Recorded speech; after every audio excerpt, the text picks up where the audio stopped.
Relief and evacuation efforts in Mount Kanlaon's danger zone and beyond have drawn all hands from government services agencies. Even better, the men and women of the PNP have joined to help lighten the work, even as a wider evacuation is on standby in the event of a stronger volcanic blast. PTV's Rod Laguzad hashes over the details in this report.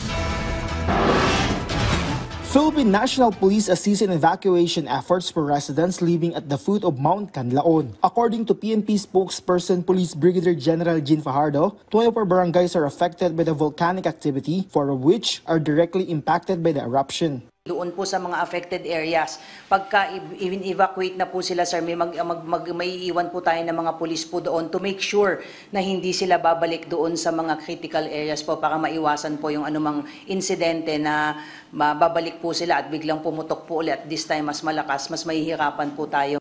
Around 400 police officers have been deployed, with additional units on standby if needed. The Department of Interior and Local Government has ordered local government units to immediately evacuate residents living within the 4 to 6 kilometer permanent danger zone. Priority is given to evacuating vulnerable sectors including pregnant women, children, the elderly, and the persons with disabilities. DILG Secretary John Bicrimulya also instructed the immediate distribution of food, non-food items, and personal protective equipment. Critical teams such as search and rescue, evacuation, and medical services are to be on standby for deployment in high-risk areas. The DILG has empowered local chief executives to declare state of calamity, suspend classes, work, and other activities if necessary. Meanwhile, DSWD Secretary Rex Gatchalian assured continued support for those affected by the eruption of Mount Kanlaon. Gatchalian announced this during his visit to Negros Island to assess the situation and the needs of the affected residents. According to Gatchalian, this is in line with the President Ferdinand R. Marcos Jr.'s directive to ensure that evacuated families receive food, clean water, and other necessities.